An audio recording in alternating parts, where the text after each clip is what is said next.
theme music.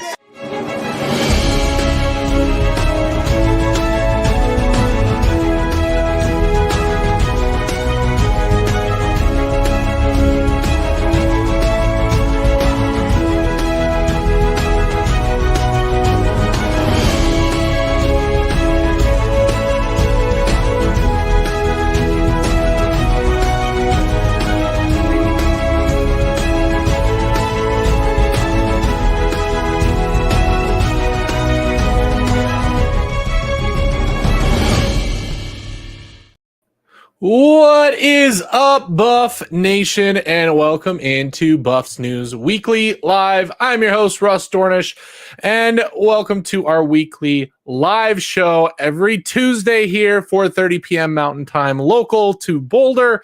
And we are going to be going through not only the past little bit of news, but we're also going to be looking ahead to this weekend, discussing the highly anticipated recruiting weekend. And also, as the title of today's video talks about, I'm going to be looking at my top 5 most high likely to break out transfer from this past year. So whoever transferred in, who do I feel like is going to be some of the biggest breakout stars from our transfer recruiting class?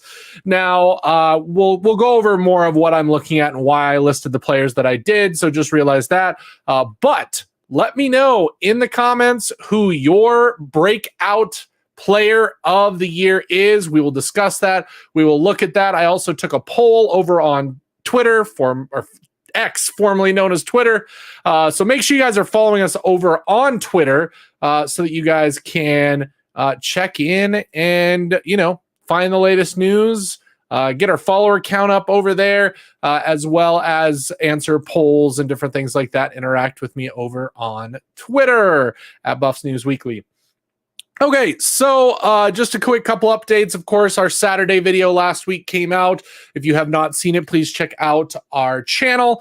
For that video, we discussed the rumor / kind of hype that came from a DNVR interview with Corey Phillips last week, where he may have let slip or may have teased the fact that we could be seeing the new jerseys for next year soon, and maybe as soon as this weekend, with a certain couple of players coming to visit that could allow for a really, really massive weekend with both revealing that, getting pictures and media out for the players coming on their official visits, and just overall taking over the college football space for the next couple of weeks.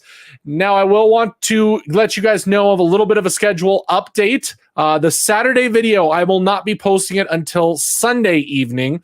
Part of that is for 2 reasons. 1, I'm out of town for work. 2, I want to also cover the entire official visit weekend and give you guys as much updates and information in regards to how that goes.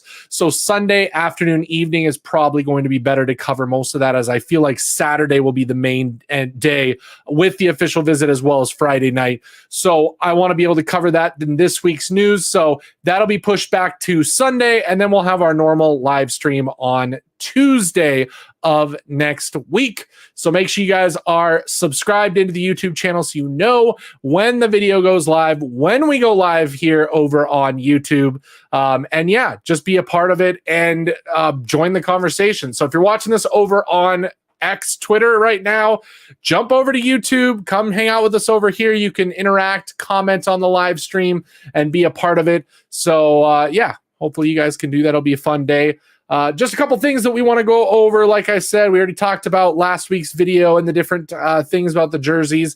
Of course, the big news that came out last week that I want to remind everybody is the fact that the Big 12 is looking at some amazing potential revenue opportunities. One being the potential to change the name of the conference based on a sponsorship, with the rumor being that Allstate has offered up a large sum of money that would be split amongst the teams within the Big 12 and could be quite a big bonus boost of money to the conference. That could be a very, very smart move overall for it, and especially affect Colorado with getting that extra money. On top of that, they may also be looking at some private equity firms to sell off a piece of the conference The one positive on that, could bring in a lot of money. The one negative on that is now you have to answer to technically a shareholder group, and you have to produce some kind of revenue back to them. So it's not just money coming in and going to the schools. Now it's money coming in, going to the private equity firm, and then the schools.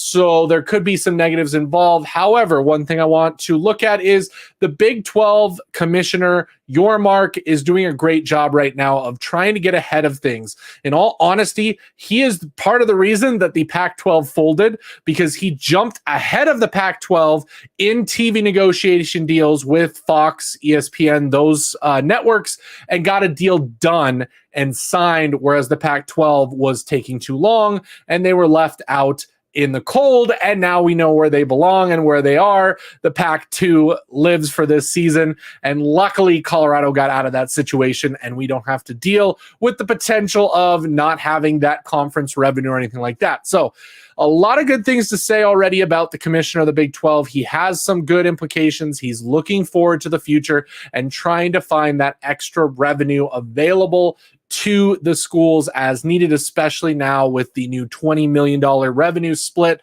that will be coming for each team likely next year after the season. And then last but not least, of course, a few recruiting pieces of news that we covered this last week, being that the couple of official visits that we had at the beginning of June have committed to other schools. Thatcher, the linebacker that we were looking at, he committed to Utah. And then the other one, Shed Surratt Jr., he committed to South Carolina and will not be coming to Colorado. So 2 of the official visits did not turn out the way we wanted to. Let's hope that this weekend is a little bit different with the massive recruiting trip that is about to unfold. And of course, it all centers around Julian Lewis coming into Boulder this weekend after having visited Auburn, USC, and Indiana this past month. And honestly, he keeps saying he's locked into USC, but he's still coming on these visits. He's still talking to other teams. He's still talking about other teams. So until he says, I am shut down, I am locked into USC, I will not be talking to any more schools, it's open business. He is up for grabs. And so that's why this weekend will be so massive and huge for Colorado. Okay, let's move on to one other piece of news that I wanted to cover that was new for today that leads us into our subject matter of today, which is my top 5 most highly likely to break out transfer players for the 2024 season. And that is, it came about with the announcement that Phil Steele, a national college football analyst, came out with his list of preseason All-Americans already, and for the Big 12 each conference. And we have a number of Colorado players that will be listed on it. I'm going to bring up his page. This, of course, was brought out by CU itself. Let me get rid of that. Okay, so we've got the list of what he has. I agree with some of it. I disagree with a little bit of it, but we'll see. So, for instance, Shedeur Sanders, second team offense. I think he should be first team, as we've discussed. A lot of people nationally believe that he is the best quarterback in this upcoming year and class. And so as a result, I can't see how he's not first team Big 12 All-American. Then, of course, the kind of surprises, which actually tells me that I can trust Phil Steele with actually understanding what's going on at Colorado. And that's the fact that he actually has a decent amount of our transfers listed here as becoming big impact players with their preseason All-American nods. And that is LeJontay Wester getting second team offense, really big there. And then, of course, first team special teams. So looking like he's going to be doing punt return, kick return, and could be the best player in the conference for that. Of course, Travis Hunter, first team defense. Dayon Hayes, second team defense as our edge rusher. Shiloh Sanders, third team defense, and BJ Green, third team defense. So that's 2 edge rushers that are on the preseason All-American teams. And then, of course, Mark Vassett, who I think is one of the better punters in the country, as we saw last year, had quite a year for the Buffs. He is listed as the 4th team for special teams. So Couple players maybe missing that I would maybe want to see on here. A Will Shepherd would have been really nice to see on this list. One of our defensive tackles, perhaps Chidozie Nwankwo, being listed as one of the preseason All-Americans, but not too shabby of a list. Decent size, decent amount of players on this list. And I think that he actually knows what he's talking about because he does have a select number of those transfers listed here, which will bring us to today's topic of the show. Again, jump into the conversation here on YouTube if you want. Let me know your breakout players for the 2024 season. I'm also going to show the results of the poll that I took, which you can see right here. So on that poll, we have LaJohntay Wester taking top spot with 56% of the vote. BJ Green, 28%. Chidozie Nwankwo only out of 4%, and then a few others with nobody actually telling me what their other picks would be. So you can see that LaJohntay is definitely one of the most highly anticipated and most thought to break out this season.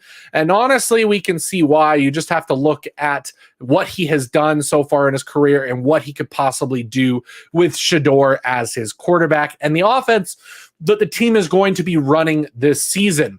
So jumping over to our top 5. So this is my top 5 breakout transfers for the 2024 season. Players that I believe will have not only just the biggest impact, but will kind of surprise people because I think they will take the country by storm. So players that maybe the rest of the country or a lot of college football fans don't know about, don't understand, and haven't really paid attention to. The players that are going to make a difference in the way that people were like, no way Colorado's winning more than 4 games.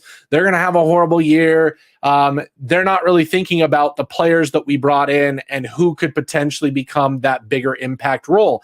Now, the reason why we can also say this is we brought back 77% of our production from last season. Everybody talks about all the transfers out, all the transfers in, but when it comes down to it, the players we lost did not make up a large part of our production last year and success in last year's season. So it's because of that we are already bringing in a pretty good team, add on these transfers, and now we have a completely different team that should be highly effective when it comes to making an impact and breaking out this season. So let's go to my first one. The number 5 person on the list is going to be LaJohntay Wester. Okay, so I don't have him as number 1. Part of the reason for that is because I think just overall our wide receiver room is going to be so impactful across the board. I don't think that it's just going to be LaJohntay making the difference. I think that Shepherd's going to make a difference. Obviously, Travis Hunter on the offense is going to make a difference. Omarion Miller is going to be a big part of that offense as well. Jimmy's going to be making a huge part to that offense. So a really stacked wide receiver room, but I still want to say that LaJohntay is going to be the breakout star. By the end of the season, he will be a household name in the college football world, and he will be up there talked about as one of the best wide receivers in the country because I think he will be able to carry over the stats that he had in prior years at the FBS. I can't even remember what level they were. You guys let me know in the comments. But based on that smaller and, tinier version of everything that's going on, I feel that LaJohntay Wester is going to have the biggest breakout from what he has shown as far as showing up in the Power 5 divisions. So LaJohntay Wester is my number 5 breakout star for the 2024 season. FBS, thanks, Big LT. That's what I thought. I thought it was FBS, not Power 5, but I wanted to be sure. G5. Yep. Okay, perfect. That's what I thought. I don't know why I said FCS first, but LaJohntay Wester, number 5 on the list. Let's go to my number 4 breakout star, and that is going to be Dallin Hayden. Okay. Let's talk about Dallin Hayden and why I think he's going to be a big breakout star. Now, the one thing that a lot of people have said is, look at his stats. He hasn't put up that many yards. That's not a big deal. He's not that great of a running back. You're just getting scraps from Ohio State. One thing, the two running backs ahead of him, including their starting running back at Ohio State, who was recently listed as first team All-American and also listed as one of the potential recipients of the best running back in the country this season, shows you that the Ohio State running back room was stacked. Now, on the opposite side of it, if you talk to any Ohio State fan, I have seen them commented. I am very pleased to say they are very respectful when it comes to Dallin Hayden leaving. I have not seen very many Ohio State fans trash him. In fact, I've seen a lot of Ohio State fans upset that they've lost him, knowing what he is going to become. The only problem is he wasn't going to become that yet there. He did not have a chance to go to that role. He was that third string there. Two guys in front of him that were very good and going to be taking up a majority of the carries and time. And he wanted to go somewhere where he had the chance to be the man, okay? Not to say that our running back room doesn't have some decent depth. Colton Hood, I think, is going to have a good season. Obviously, Gustav is going to be a good 1-2 punch with Hayden. And then Michael Welsh is definitely going to be getting some carries and being effective in this offense. But to me, Dallin Hayden is going to surprise the world. They're going to say, wow, Colorado got a really good running back. And not only that, he is going to be around for a few seasons. So we have kind of shored up our running back room after kind of a tumultuous offseason when it came to what happened within that running back room. So Dallin Hayden, my number 4 breakout star for the transfers that are coming in for Colorado. Now, moving on to number 3. Number 3, BJ Green. Now, I know what has been said out there about BJ Green. I know that Buffton Prime did their video series where it showed some not great, motor behind the play and wasn't really hungry to go to the ball on some plays. I don't think that's who BJ Green truly is. I don't think that's who BJ Green will be this season. I believe, and again, go back to my video from this past Saturday. I included a piece from the Reach the People media video last week that interviewed BJ Green quickly just to let us know that BJ does not have any interest of really being in front of the camera a lot. He was offered to be on a podcast, declined. And part of that is because he said that he is just here for business. He is here to focus in, do what he knows he can do, and perform at a high level on a big stage. He is going to have that exposure here at Colorado because of our national audience that we're going to have for national TV games. Because if he plays really well and we win games, he is going to be at the center of all conversation. He has a really good chance to make a massive impact. Last year, he led the NCAA in quarterback pressures.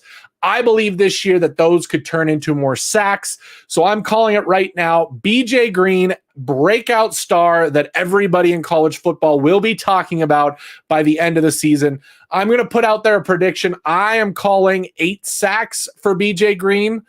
Could be more, could be less, obviously, but I think that 8 sacks is going to turn a few heads here for Colorado. So I have BJ Green, my number 3 breakout transfer from this past season.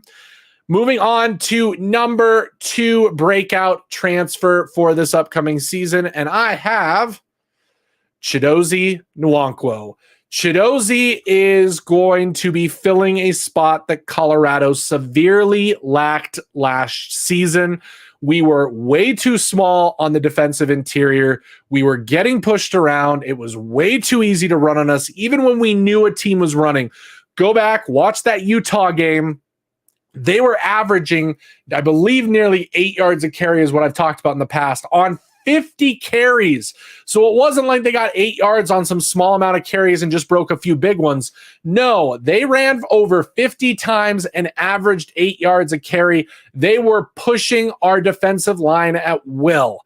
I do not believe that a team is going to be able to do that with Chidozie. I think he's going to be our for sure day 1 starter. There's no doubt that he'll be in the middle of that defensive line. And I have a feeling that he is going to do wonders, especially helping out the linebackers by taking on those double team, opening up some holes within the offensive line and creating lanes for the linebackers to meet running backs and not allow those big chunk gains and keep it to 1, 2, 3 yards at most on those plays to then allow us to focus more on the pass rush in passing situations. So BJ Green, definitely my number 2 breakout player from the transfers for this upcoming season. And then my number 1 breakout transfer for this season, somebody who I've put here because I think he's going to shock a lot of people. I think he's going under the radar when it comes to the national media. Mind you, Buffs fans know about him. Buffs fans know that he is going to be a very important person. So, that's just what we're doing.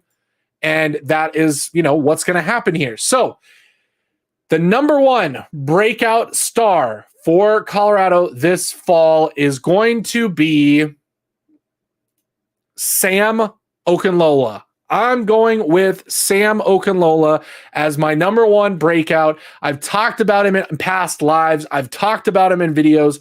I think that he is going to surprise a lot of people nationally. Mind you, people who know the team, people who know him, people who know Pittsburgh know that he is on the cusp of really breaking out.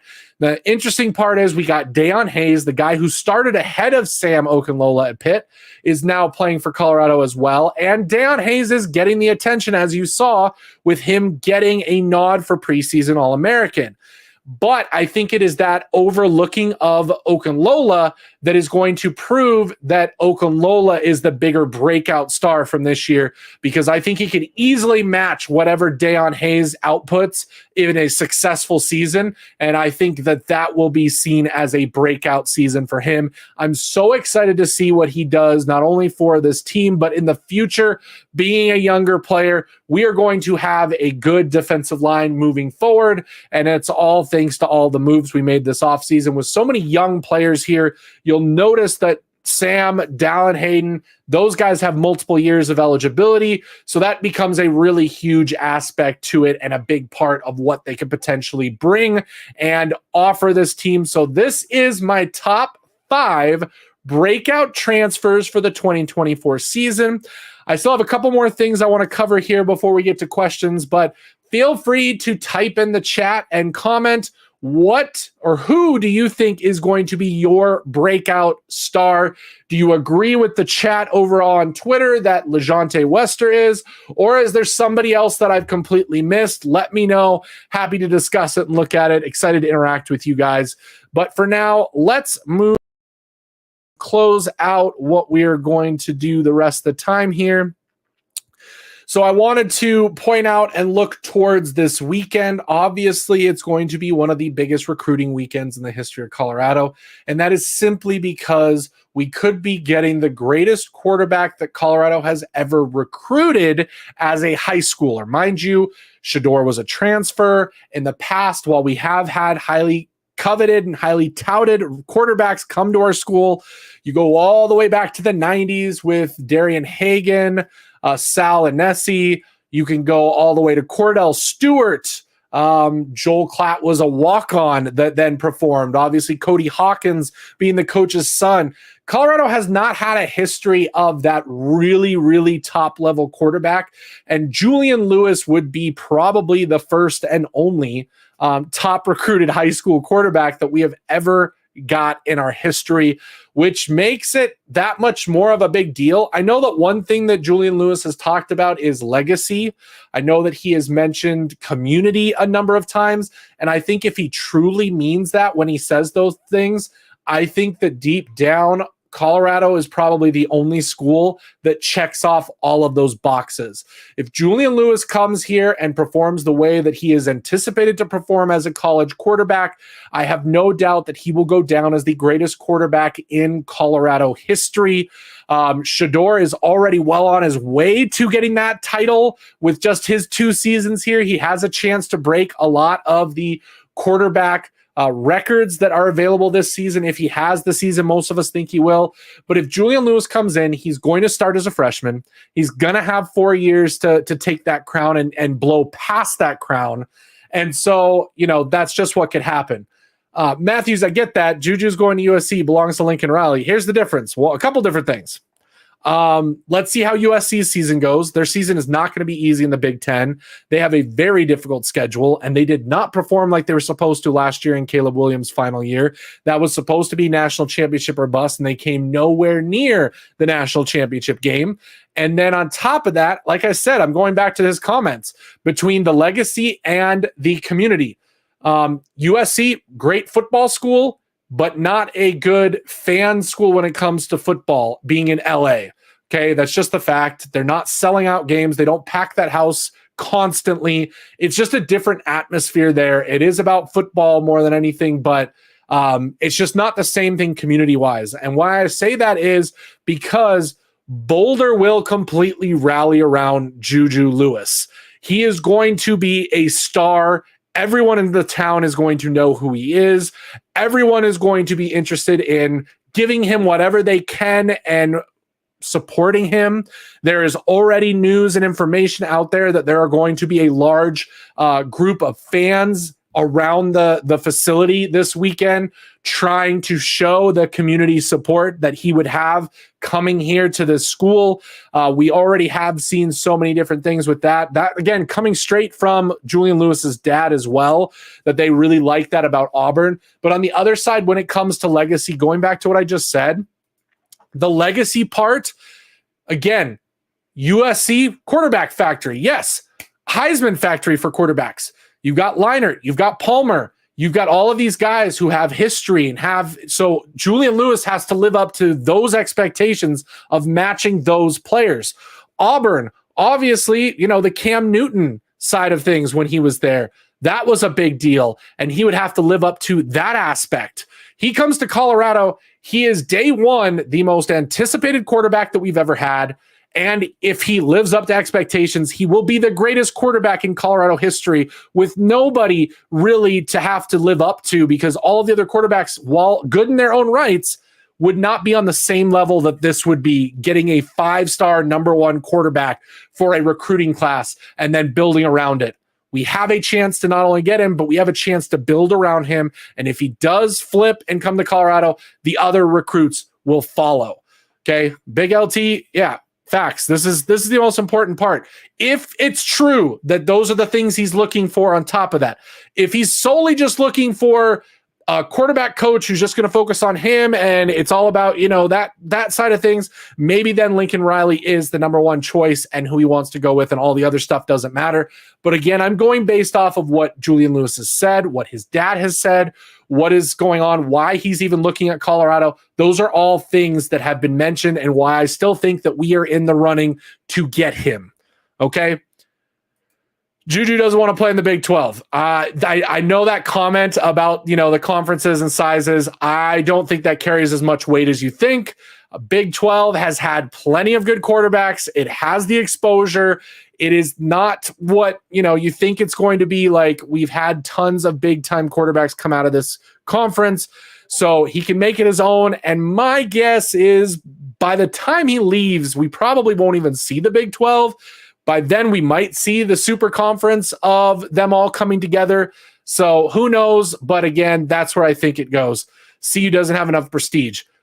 It doesn't matter about prestige at this point because we have Coach Prime. We have Coach Prime. We have Pat Shurmur. We have all those NFL coaches. We have facilities. The school itself is not the important part, and that quote unquote prestige associated with it. We've gotten high service talents already. Like, is Travis Hunter just chopped liver? Like, I get we didn't recruit him out of high school and he came here because of Prime, but that's the point. He came here because of Prime. No player is off limits when you have the coaching staff that we do right now. Okay. We are going to get high caliber players like that. And we already have based on the last 2 years of recruiting. So, that's where we're at. Lincoln Riley has the concept to get into the league, and so does Pat Shurmur. Pat Shurmur coached in the league as an offensive coordinator and has created some of the best seasons for some of the most mediocre quarterbacks in the NFL. Okay. Lincoln Riley, while has been an unbelievable success in college, who knows? Maybe he moves on to the NFL and finally moves in that direction. But to say that Pat Shurmur doesn't have the same kind of concept is where you're probably missing what's actually going on at Colorado. Juju also said he wants his brand bigger and doesn't want to sit. You might want to check that out again, okay? Because technically, Pat Shurmur has coached at the college level before. So you might have to pull back that statement. Let's see.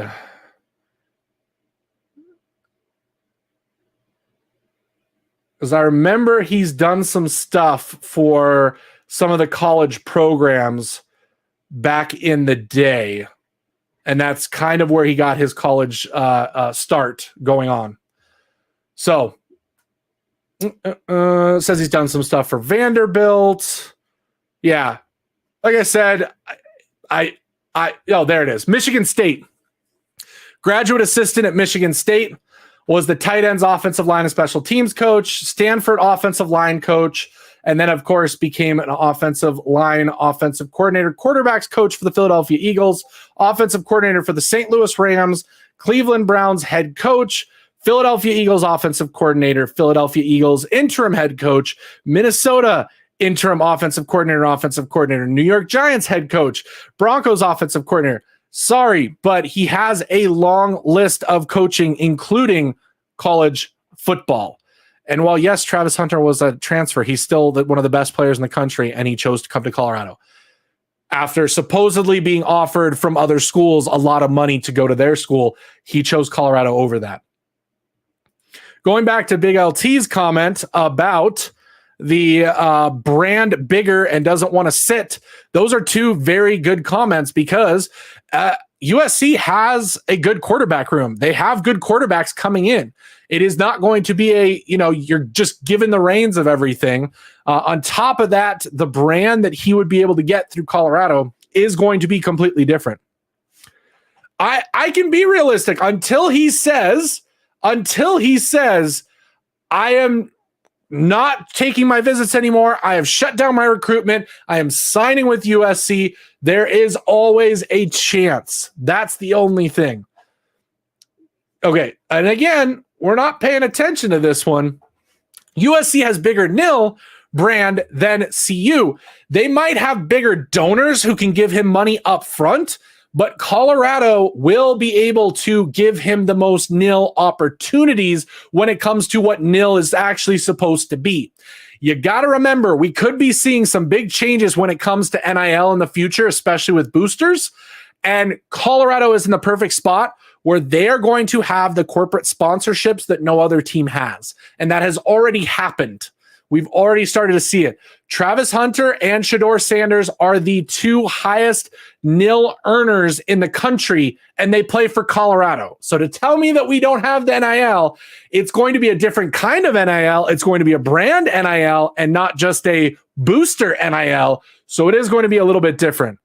And Hayward, that's right. Travis Hunter, best college football player in the country, and that's a fact. And he chose Colorado. I don't care if he has that relationship with Prime and he did that.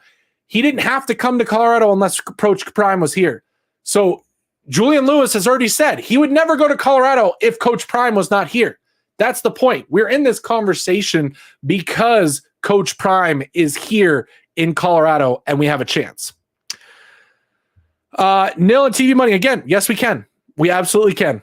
Again, Shedeur Sanders and Travis Hunter are the highest earning nil players in the country. There's no USC players on that list for top earners as far as where Shedeur and Travis sit. Caleb was the closest. He's gone now. The point is that Colorado has two of the top earners in NIL. So to say that we can't compete with NIL at USC, we absolutely can with our national. CU, again, I don't think it's going to have to do with CU boosters. I don't think Prime is going to pull up this weekend and say, hey, Julian, we've got $1 million for you to come play for Colorado. That's not what it's going to be. He's going to be honest with him. He's going to say, hey, this is what we want. You're going to be starting day one. You're going to be coming in. We're going to build the team around you. You can already see that we have remodeled the offensive line. And not only did we remodel it, we have depth for years to come with Jordan Seaton, Peyton Kirkland, flapjack on the offensive line. We have a lot of guys who are going to be moving forward and be a part of that team. Jordan Seaton has already talked to Julian Lewis. We have to talk about that. The secret dinner that was on Well Off. If you ever caught that back in January, there's conversations that are happening when it comes to that.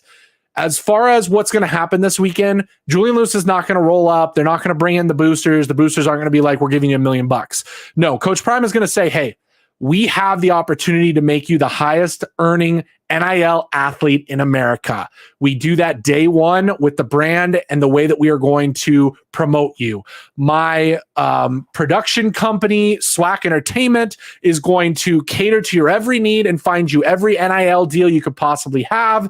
And you are going to make a ton of money in actual NIL. And the more you're successful here at a school like Colorado, the bigger national attention you're going to get that's going to show, wow, this kid turned around Colorado, okay?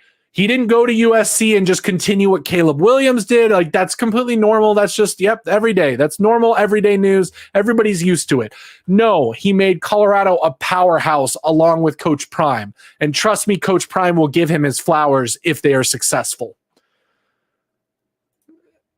A would read, yes, Colorado's second highest GPA in college football history. I do love that, and the fact that nobody is talking about what Coach Prime is able to do off the field as well as on the field. But of course, the national media will not cover that piece of information. Julian Lewis also said his dad talks to Prime more than him. They have to win games to get Juju's service. Absolutely. That's another part to it. I'm fine with that one. I don't think Julian Lewis makes his decision now. I think this goes down very close to National Signing Day. And I think if Colorado gets up to that 8-win plateau, which I think they can easily, then yes, Julian Lewis is going to have to consider it, because I think that USC is going to, and again, I'm putting this in air quotes, struggle. I'm not saying USC is going to be a bad team or they're going to win 4 games or 3 games or whatever. I'm just saying they're not going to be the USC that they want to be, where they're competing for a national championship in the Big Ten. And again, multiple years of Lincoln Riley have not turned into what I'm sure USC thought it would be, especially bringing him over from Oklahoma and getting Caleb Williams. So again, I think that that's going to be a part of that conversation. So I agree with you there. It is going to come down to win. It's about the money with these young athletes coming out of high school. So here's the thing with that. Okay. And other people here, you can tell me that as well. Yes, that is true. Probably 80%, 90% of the high schoolers would prefer to take money over that. But there is going to be an elite class of the top rung players that understand. And I think this is what's happening right now with Arch Manning. He knows his name. He knows his value. He knows what his name just simply brings. I think he went to a position and a school that gave him the most opportunity to succeed and become an NFL quarterback. He could have probably gone to the highest bidder. I'm assuming there were higher bidders than Texas was, even though Texas has a lot of money. You know, a Texas A&M, a Miami, any of those schools over in, the south part of the country could probably have paid what he wanted, or what, you would think he would want. So I do agree with that, but I do think there's athletes out there that don't just think about that. Obviously, they still want the money. And again, that's why I go back to Juju. I don't think it's going to be a payday in the sense of here's just cash up front. It's going to be, here's cash, here's an apartment, here's some cars, here's an NIL deal, and you're going to make a ton of money on the side. Probably more than a school could just offer you straight up in cash. Nobody ever talks about how smart the football players are. We have, smart, tough, fast, discipline with character. There's a reason that Coach Prime looks for those players. CU doesn't have to beat their NIL, just have to be in the ballpark plus the Prime effect. That's it. The Prime effect equals NIL. Trust me, you don't think Jordan Seaton could have made a lot more money going elsewhere? You know that part of the talk was the NIL that he could get, and it's already started with some of the deals and things that he's getting here at Colorado. Jordan Seaton's already on that point. Everybody said we couldn't get Jordan Seaton. We couldn't afford the best offensive tackle in the country, and yet here we are, and he's on the roster, loving it in Colorado, enjoying what he's able to do, fully bought in. That's the type of player we want here at Colorado. These blue chip players don't care about Prime as gold jacket. They want the money. So what was Jordan Seaton? What was Travis Hunter when he chose to go to Jackson State over other schools, including Miami and Florida State, who are offering a ton of money to him. Just saying. I'm just going off facts. Lincoln Riley gets his quarterback to the NFL number 1 overall pick. Yep. Sure. Colorado has to win more than 4. Yes. Yes. USC is going to struggle. And if CU doesn't get Juju, y'all better get a quarterback out of the 25 class. Here's the thing. I think if we don't get Juju, we don't go after a top name quarterback. We go after a mid-tier one, and then we're going to go transfer portal for quarterback, which, as we've seen in the last couple of years, is not a bad way to go. Is it going to give us multiple years of success? Probably not. But there are always good quarterbacks in the transfer portal every year. And by that, I mean guys who have gone on to win the Heisman. Okay. If you guys go look at the history of the last 10 years of Heisman winning quarterbacks, most of them came from the transfer portal. Caleb Williams, Joe Burrow, just to name a few. They all came from the transfer portal. So, that's just what it's at. That's 2 players more than 2 blue chip prospects. Yeah, but we're going after 1 a year when we were going after 0. We got none before Coach Prime came. So to say that blue chips don't come to Coach Prime is not true. They do. Does every single one? No, we're not there yet. We win games. That might grow. 12-0. When we win it all, we'll shut the haters up forever. Reed, if we get even close to 12-0, heck, we win 8 or 9 games, that'll shut up a lot of haters. Although I'm sure we'll hear 8-4 or 9-3. Not good enough. We're always going to get the haters. That's just the way. You got to get used to it. Hey, haters give me engagement. Show up, comment, be a part of the conversation, watch my videos. I don't care. I love everyone here. Big LT, Brandon Davis Swain, Cam, both Millers said nothing about money. I mean, those are highly. Cam McKell. I think we've found out that it's actually McKell. Same thing. Yes, we're going after top players. They're showing up. Okay, but there's only so many 5 stars in the class. By the way, guys, do you know how many 5 stars? I believe it's 11. What is the max number? Max number of 5 stars in a class. I'm double checking. Okay, so the number of players, let's see, 35 stars in the country. And how many college football teams are there? 134 college football teams, and there are 35 stars. And 2 years in a row, Colorado has got the top 5-star player at their position. But yet, Coach Prime can't get blue chippers. Again, moving the goalposts there. He has gotten them. You don't have to get 5 blue chippers to be considered good when only 30 teams are going to get any blue chip prospects when it comes to 5 stars. Add in our 4-star and 3-star players, and we have a lot more, especially the 4-star players. Yeah, I agree. Most of Lincoln Riley quarterbacks struggle in the NFL. They do. So when you say concept to get to the NFL, no, I think he creates concepts that, yes, show off the quarterback, but do they translate always to the NFL? I don't know. Now, I will say, and I will agree with you because you could probably say this, Pat Shurmur hasn't taken a quarterback to the NFL from college. Obviously, we'll see this year with Shedeur what he's able to do with Pat Shurmur. Again, going back to the success, if Shedeur plays the way that he can, we're going to win games. It's going to show how good the offense is, and it's going to show that Pat Shurmur can coach offensively in college. So it's all a domino effect of what the success will bring, like you said.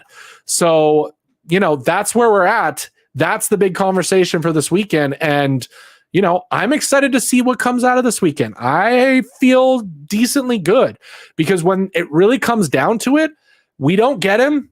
Oh, well, we've never gotten a top quarterback like that, like I said. Just to be in the conversation as a Buffs fan. And mind you, I am a legacy Buffs fan. I am not a Coach Prime only fan.